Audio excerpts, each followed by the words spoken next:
Bom dia, boa tarde, boa noite, meus queridos irmãos. Quero saudá-los com a paz do nosso Senhor Jesus Cristo. Aqui quem fala é o irmão Ricardo. Eu queria começar hoje um estudo na Epístola de Paulo aos Romanos. Eu me dediquei a escrever um esboço, uma exposição dessa carta, e eu dediquei esse trabalho ao meu grande amado pai Joel, para que ele possa entender as verdades eternas e desfrutar de paz na graça de Cristo. Eu acredito que quanto mais a gente ouve e a gente entende sobre qualquer assunto, a nossa cosmovisão ela é formada e ela é moldada, fazendo assim a gente reagir de conformidade ao nosso aprendizado. Isso não é diferente com a palavra de Deus. Quanto mais somos moldados por ela, mais se desprendemos das coisas que desagradam a Deus e vivemos de conformidade com a sua vontade. Por isso, eu sempre faço, eu quero encharcar a sua mente com a verdade das Escrituras, para que assim, eu espero em Deus, você venha a crer e a ser moldado à imagem de Cristo. Eu queria começar com uma oração, amém? Vamos lá. Senhor nosso Deus, graças te damos pela oportunidade de ouvir a sua palavra. Senhor, te pedimos encarecidamente que abra nosso entendimento para as Escrituras. Fala conosco através da exposição da sua palavra, para que possamos compreender e viver de acordo com a tua vontade. Derrama da tua graça abundante sobre nós durante esse estudo, e não nos reste nada mais a não ser louvá-lo por tão imensa graça. Faz teu reino avançar, Senhor, e nos molda à imagem do seu Filho. Amém. Então, enquanto você limpa a sua casa, enquanto você está lavando a louça ou fazendo qualquer outra atividade, que você possa prestar atenção no que a gente vai estudar aqui. Eu creio que vai ser de grande bênção, a sua vida vai ser abençoada através deste estudo. Amém? Então, vamos lá. A carta do apóstolo Paulo aos Romanos está dentre as cartas mais importantes que há no Novo Testamento. Isso porque o apóstolo ele apresenta de forma muito clara a obra de Deus para resgatar sua criação do mal que a aprisionava e a fazia digna da punição eterna. Então, eu espero em Deus, através desse estudo, que aqueles que ouçam e compreendam a maravilhosa graça que recebemos de Deus através de seu Filho Jesus. Amém?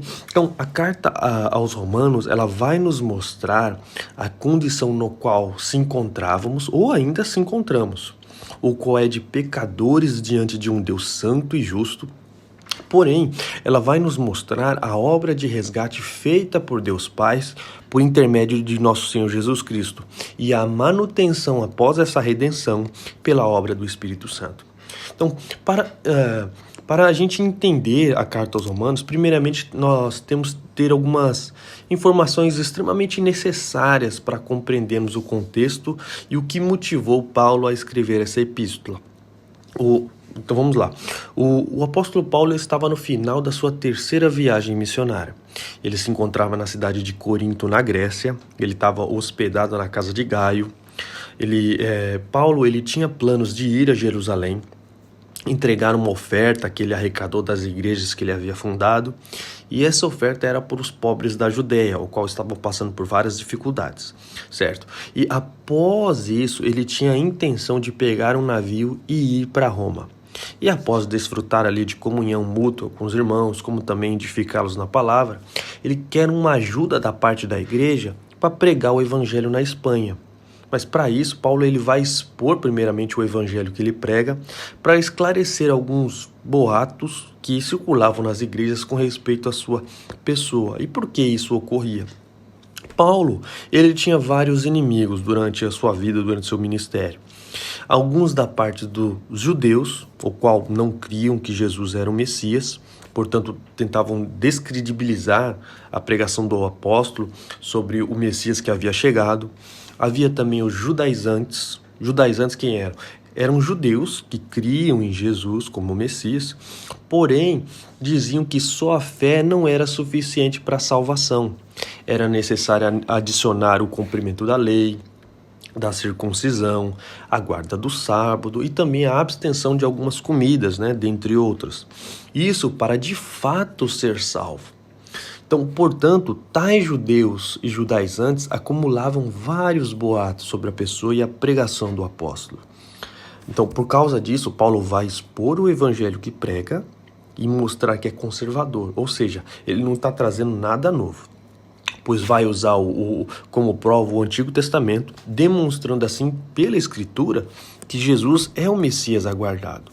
E também irá demonstrar, no caso lá dos judaizantes, que a salvação se dá única e exclusivamente pela fé somente, independente das obras.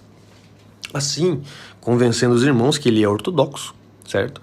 Portanto, eles podem ajudá-lo nessa empreitada para pregar lá o evangelho na Espanha. Então, antes do apóstolo Paulo ir até Roma, ele escreve essa carta para preparar sua chegada e não deixar qualquer resquício de que ele é uma má pessoa ou de que é um falso apóstolo. Como eu disse anteriormente, por causa dos boatos que eram recorrentes à pessoa do apóstolo, se fazia necessário Paulo esclarecer o que ele realmente prega. Lembrando que Paulo ele nunca tinha ido a Roma. Por mais que ele conhecesse várias pessoas ao longo do seu ministério que se mudaram para lá e faziam parte da igreja, como você pode ver no capítulo, se não me engano, 16, ele era desconhecido da maioria, o qual só ouvira, falar dele. O ato, então, de escrever uma carta que preparasse a sua chegada foi de extrema importância, pois ao descrever o estado em que se encontra o ser humano perante Deus, a obra que Deus faz através de Cristo para resgatá-lo e suas implicações práticas para a vida, convenceriam qualquer discípulo de Cristo a se empenhar para pregar e contribuir para a divulgação dessa mensagem salvadora. Tá certo? Então, com essa introdução em mente, nós vamos ao texto. A gente vai expor hoje só o versículo 1, mas eu vou ler do versículo 1 a 7 para os irmãos terem um panorama do contexto ali, certo? Da introdução da carta. Então, vamos lá. Se você está com a sua Bíblia aí perto, está com ela em punho aí, abra aí em Romanos, capítulo 1, a gente vai ler do versículo 1 a 7, certo? Assim diz a palavra de Deus. Paulo, servo de Jesus Cristo, chamado para ser apóstolo, separado para o evangelho de Deus, que ele, no passado, prometeu por meio dos seus profetas nas Sagradas Escrituras. Este evangelho diz respeito a seu filho, o qual, segundo a carne, veio da descendência de Davi e foi designado Filho de Deus com poder, segundo o Espírito de Santidade, pela ressurreição dos mortos, a saber, Jesus Cristo, nosso Senhor. Por meio dele, viemos a receber graça e o apostolado por amor do seu nome, para a obediência da fé entre todos os gentios. Entre esses se encontram também vocês, que foram chamados para pertencer a Jesus Cristo.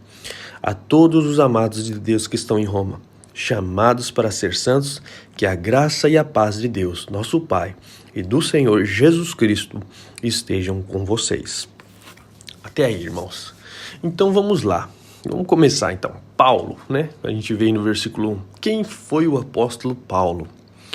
Paulo antes era conhecido pelo seu nome hebreu, Saulo. Ele nasceu em Tarso da Cilícia, portanto ele era um judeu grego que nasceu na dispersão, certo? Porém ele foi criado desde pequeno em Jerusalém. Ele foi instruído ali aos pés de Gamaliel. Quem foi Gamaliel? Gamaliel foi o maior fariseu do seu tempo. Tanto que o avô de Gamaliel, Hilel, o nome dele, havia fundado em Jerusalém uma escola teológica que carregava o seu nome, do qual certamente Saulo fez parte. Saulo, ele era um fariseu extremamente zeloso pela tradição de seus pais, a ponto de perseguir o cristianismo ferrenhamente. Pra você entender, no princípio, muitos judeus pensavam que o cristianismo só era mais uma seita judaica. E havia várias. Havia a seita dos fariseus, havia a seita dos saduceus, dos zelotes e dos essênios. Cada seita, ela professava uma doutrina, um modo de ler a Bíblia, uma ideologia, um sistema filosófico, político e etc. E isso tudo a partir dali do núcleo judaico. Porém, após o advento e a ascensão de Cristo, deu-se início à pregação acerca da obra do Messias, que era aguardado há séculos. Portanto, o que os discípulos ali pregavam era o cumprimento das promessas anunciadas nas Escrituras, ou seja, lá no Antigo Testamento. Porém, os judeus Eles não creram que Jesus era o Messias aguardado. Então puseram-se a perseguir os cristãos, pois eles viam o cristianismo ali como uma deturpação do judaísmo. A perseguição seguida de morte, ela começou com o martírio de Estevão, ali como a gente pode ver em Atos 8, capítulo 8, né? Enquanto os judeus apedrejavam o jovem Estevão, Saulo, que estava ali no momento, ele apoiava o apedrejamento. Ele se pôs até a segurar a veste dos apedrejadores para que eles pudessem fazer ali o seu trabalho com toda a disposição possível. E após o apedrejamento de Estevão, Paulo ele começou a assolar a igreja. Ele encerrava cristãos nas prisões e também os matava posteriormente. Um dia ele pediu cartas de autorização para ir até a sinagoga ali de Damasco, ali na Síria, e lá ele procurava pelos cristãos dispersos para que assim prendê-los e posteriormente executá-los. Porém, quando Saulo chegava perto da cidade, o próprio Cristo apareceu a ele, o questionando por que o perseguia. E neste momento, e nesse mesmo instante, ele ficou cego, né? E depois de um tempo, foi-lhe restaurada a visão, porém nesta altura ele já tinha se convencido que Jesus era o Messias. Pelo próprio Cristo, ele foi chamado ali para ser apóstolo e pregar o evangelho aos gentios, ou seja, né, aqueles que não são judeus. Quando Saulo ele começou seu trabalho missionário, ele adotou seu nome grego Saulo. Ele adotou o nome grego, né, Paulo, talvez para melhor se enturmar no meio dos gregos. Paulo, ele se tornou o maior missionário e aquele que possui a maior quantidade de material do Novo Testamento. E a gente lê aí no versículo 1 novamente, Paulo, servo de Jesus Cristo, chamado para ser apóstolo, separado para o evangelho de Deus. A palavrinha aqui, servo de Jesus Cristo, a palavra aqui, servo, né? A palavra no original quer dizer doulos, que quer dizer escravo. E por que Paulo ele se descreve dessa forma? A escravidão era algo comum nos dias do apóstolo. O escravo era aquele que foi comprado ou ele foi herdado. Ele não tinha direito de praticamente nada, ele vivia para satisfazer os desejos do seu senhor. Um cidadão romano jamais ele se consideraria ou seria escravo, pois eles eram a grande potência do mundo da época. Eles possuíam escravos e não cogitavam ser servos de alguém. Porém, Paulo ele contrasta dizendo aqui que aquele que é de Cristo é o seu servo. Mais à frente a gente vai descobrir porque que antes da nossa conversão a gente era escravo do pecado, do mundo e do diabo. Mas Paulo aqui ele se declara escravo de Cristo. Por quê? Pois ele foi comprado pelo sangue e praticamente sempre pertenceu a ele. E eu vou dar uma ilustração aqui para clarear essa verdade. Imagine aqui que um senhor, em sua oficina, ele estava construindo um pequeno navio à vela. Eu não sei se você já viu esses naviozinhos à vela, pequenininho assim, para você deixar na estante. É a coisa mais linda. Eu mesmo admiro muito e gosto muito desse tipo de arte. Ele gastou ali muito tempo construindo e moldando ali cada detalhe daquele barquinho à vela. E ao terminar, ele foi até um riacho ali da sua cidade para testar. E tudo corria bem, aquele belo naviozinho ali, a vela boiava com perfeição. Porém, inesperadamente, um vento forte o empurrou para longe, fazendo descer corrente abaixo. E aquele que o fez ficou chateado. Poxa, perdeu ali sua obra que demorou muito tempo para ser construída. Porém, alguns dias depois, passeando pela cidade, ele passa em frente a uma loja e na vitrine estava lá em exposição aquele naviozinho à vela que ele tinha feito. Imediatamente ele entrou na loja, chamou o vendedor dizendo, me entrega esse navio aí que ele é meu. Fui eu que criei, eu que fiz, né? Eu fiz ele. Porém o vendedor disse, senhor, perdoe-se, eu comprei esse naviozinho aqui alguns dias atrás. Se o senhor quiser, terá de pagar por ele. E por mais que ele resmungasse e tentasse explicar como se deu a perda, o dono da loja ainda insistia, que deve ser pago um preço.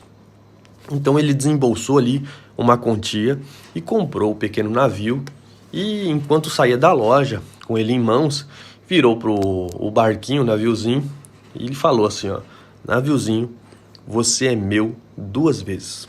Eu te fiz e eu te comprei. E, semelhantemente, irmãos, nós fomos criados pelo Senhor da Glória. Porém, nós se perdemos no meio do caminho. Mas Deus nos encontrou e pagou o preço pela nossa libertação. Preço do qual a gente vai discutir mais à frente e por que ele teve que ser feito. Mas tenhamos em mente que pertencemos a Deus e não vivemos mais para nós mesmos, mas vivemos para o Senhor. Qual que é o propósito da nossa existência? Por que eu fui criado?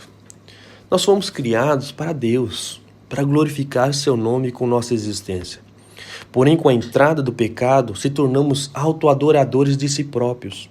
Buscamos sempre satisfazer nossa vontade em detrimento da glória de Deus. E saiba, tudo o que é feito não visando a glória de Deus é pecado.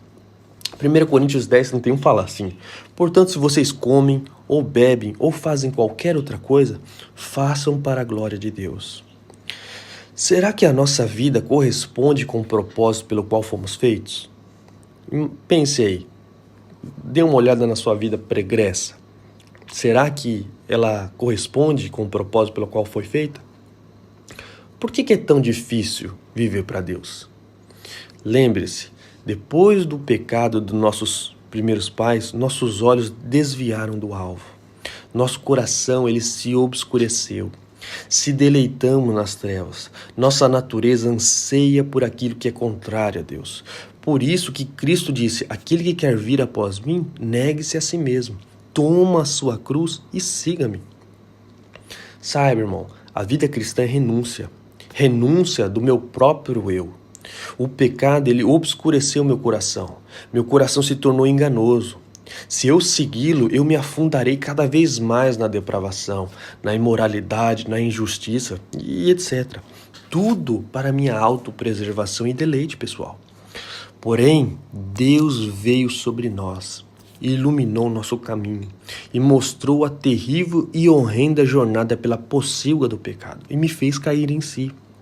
Caminho esse que me parecia, na verdade, atraente. Por quê? Porque eu estava cego. O fim dele era debaixo da ira de Deus, pois Deus há de derramar sua justa ira contra aqueles que se rebelaram e continuam a trilhar tal caminho. Porém Deus, o Criador dos céus e da terra, nos amou e iluminou o nosso caminho, nos lavou e fez com que andássemos na direção certa, com os olhos fitos nele. E no final da jornada, nós iremos desfrutar da sua presença e graça. Deus iluminou e nos mostrou que pertencemos a Ele. Ele nos resgatou da vida vã que levávamos, nos desarraigou deste mundo vil. Uma vida não voltada para Ele é pecado, é rebelião ao Criador. Ainda mais para um cristão que possui entendimento da razão da sua existência. 1 Coríntios 6, do verso 19 a 20 diz: vocês não sabem que seu corpo é o templo do Espírito Santo que habita em vocês, ele foi dado por Deus? Vocês não pertencem a si mesmos, pois foram comprados por alto preço. Portanto, honrem a Deus com seu corpo. Romanos 14, do verso 7 a 8 também diz: pois não vivemos nem morremos para nós mesmos. Se vivemos, é para honrar o Senhor. E se morremos, é para honrar o Senhor. Portanto, quer vivamos, quer morramos, pertencemos ao Senhor. E também 1 Pedro 1, do verso 18 a 19, também diz: sabendo que não foi mediante coisas perecíveis, como prata ou ouro, que vocês foram resgatados da vida inútil que seus pais lhe legaram, mas pelo precioso sangue de Cristo, como de um cordeiro sem defeito e sem mácula. Irmãos, sabendo então que pertencemos ao Senhor e compreendemos o preço pago pelo nosso resgate, vivamos de conformidade com a vontade dele. Portanto, Paulo, ele está completamente à disposição do seu Senhor, praticamente o que ele está dizendo aqui. E nós damos a continuidade. Paulo também diz que ele foi chamado para ser apóstolo. Apóstolo é aquele que aprendeu de Jesus e viu ele ressurreto. Os apóstolos eles foram chamados para serem os líderes da igreja primitiva. Eles foram incumbidos de lançarem os alicerces da igreja, o qual é Cristo e seus ensinos. Toda a literatura que eles produziram foi inspirada por Deus. Hoje nós não temos mais apóstolos, por mais que alguns aí se nomeiem como tal. Porque se dissermos que há apóstolos hoje, a Bíblia estaria aberta a novas revelações, algo impossível de ocorrer. Os apóstolos, eles foram revestidos de autoridade e poder para guiar a igreja. Portanto, toda a palavra que eles nos legaram tem autoridade sobre a nossa vida. A Bíblia, para o cristão, é a única regra de fé e prática. Portanto, qualquer palavra ou nova revelação que possa chegar até nós por qualquer pessoa, não partindo da Bíblia, da Escritura, deve ser rejeitada, tá certo? Então, o chamado de Paulo, ele se deu lá na estrada de Damasco, como disse anteriormente. Cristo se apresentou a Paulo e ali ele começou a sua caminhada de fé e labor para o reino de Deus. E a gente continua aqui, separado para o evangelho de Deus. Isto é, posto à parte para o ministério do evangelho. Muito antes da sua conversão, lá em Gálatas 1, capítulo 1, verso 15 a 16, diz assim, mas quando Deus, que me separou antes de eu nascer e me chamou pela sua graça, achou bem revelar seu Filho em mim, para que eu pregasse entre os gentios. Interessante, irmão, aqui, toda a formação e dádiva que Deus concedeu a Paulo, ou seja, herança judaica, grega e também até cidadania romana, a sua educação e etc., tudo que ele recebeu em vida, foram predestinados por Deus com vista ao seu serviço apostólico. Em toda essa preparação foi para pregar o quê? Diz aí, para pregar o evangelho de Deus. A palavra evangelho, o que quer dizer? Quer dizer boas notícias. É a jubilosa proclamação da vitória e da exaltação de Cristo e sua obra, e das consequentes praticamente da consequente anistia e libertação que os homens podem desfrutar pela fé nele. O entendimento do evangelho é algo de extrema importância, pois sem ele não há como gerar fé. A fé vem do ouvir e do ouvir da palavra de Cristo, como diz Romanos 10:10. Se a pessoa não crê no evangelho, ela não pode ser salva. Nós, os crentes, somos chamados de quê? De evangélicos, por causa de tal mensagem. E o ruim é que, hoje em dia, a palavra evangélico, ela está meio desfigurada, por aqueles que fizeram um espantalho do evangelho, aqueles cristãos nominais, que hoje a palavra evangélico quer dizer que você é uma pessoa inadimplente, uma mentirosa, e por aí vai no Brasil. Mas eu me empenho em resgatar tal palavra, pois o evangélico é aquele que carrega consigo essas boas notícias da parte de Deus. E o que é evangelho, Se você não sabe ainda, a carta aos Romanos ela vai nos explicar muito sobre o que é o evangelho.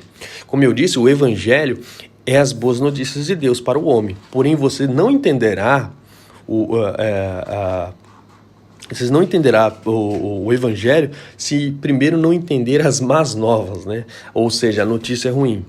E qual que é essa notícia ruim? Vamos lá. Deus ele criou o homem à sua imagem e semelhança, certo?